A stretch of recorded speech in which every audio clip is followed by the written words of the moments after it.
Welcome to Hood Champion Boxing Sports. In boxing, you find a way to win, you find a way to lose. Make sure you subscribe to the channel, follow me on Twitter, leave a little donation for that fried rice and chicken wings. Boom! Terence Crawford and Madrimov. Yo, this is fight week. Unfortunately, I'm going to be, away on vacation for a few days, so I want to put out like 100 videos. But this one here in particular is about what I think is going to make the difference in this fight. Now, everybody has an opinion. There's some people who followed Madrimov since he was an amateur and as a professional. And they're convinced that Madrimov is going to destroy Terence Crawford. Now, I'm going to tell you, for me, I'm more familiar with Terence Crawford, but I've become familiar with Madrimov over the last year. And in particular, the last couple of months, really trying to understand, who is this guy and what does he bring to the table? What are some of the challenges he can provide to Terence Crawford? Conversely, I did the same thing. What are some of the challenges Crawford can provide to Madrimov? And you know what I concluded? It's not about power, not about skill. This isn't really about IQ to me. It's not about who has the better team. Not even the secret society. What I've concluded is the athleticism is what I think is going to make the difference in this fight. I really do.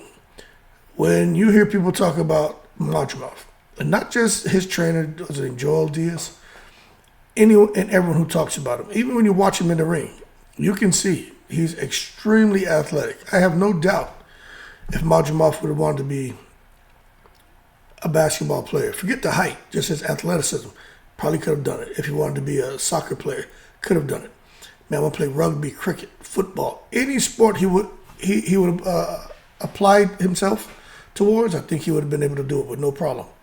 Now with Terence Crawford, we all know Crawford out here playing ping pong, this man playing pickleball, badminton, basketball, football. Crawford is the same thing, right? Crawford all over the place when it comes to sports. But athleticism, right? But if we're going to say, damn, Hood, you're saying athleticism matters in this fight, well, let's understand why I'm saying that. Now, here's a pretty generic definition of athleticism. The physical qualities that are characteristic of athletes, such as strength, fitness, and agility.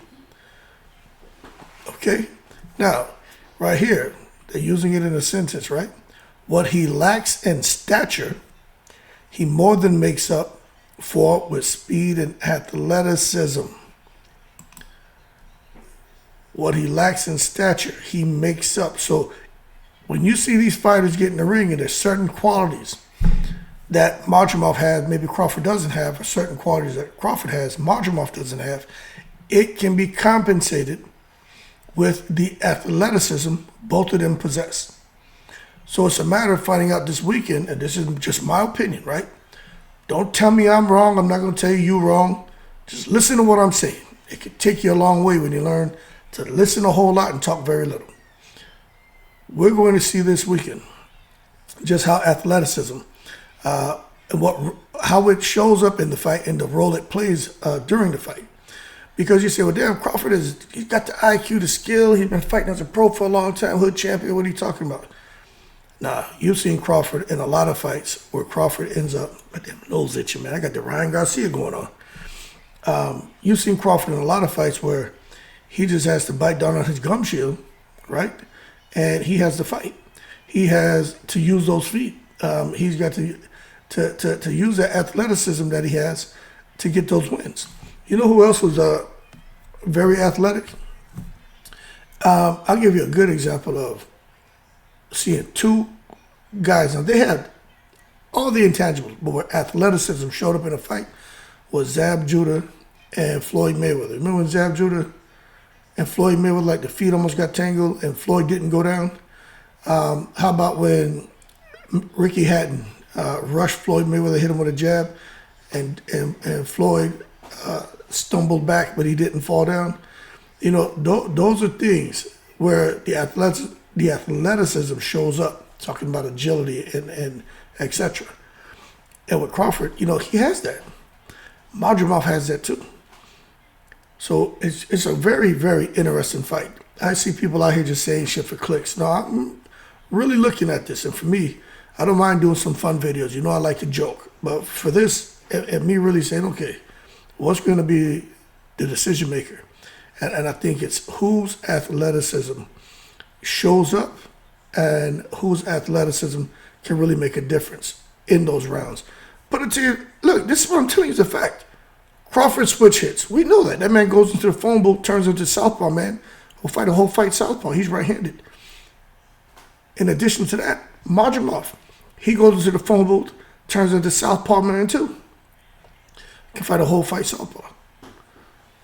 You have to be athletic to be able to switch stances and to fight a whole fight and dominate your opponent with your weak hand as your backhand to do it converted.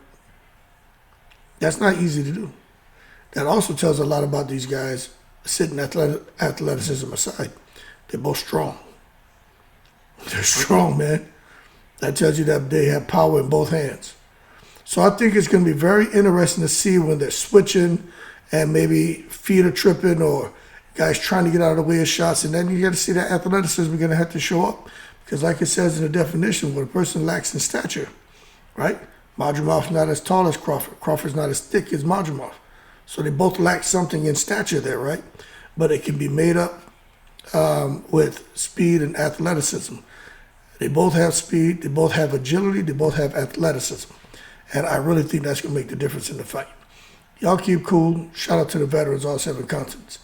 In the breeze.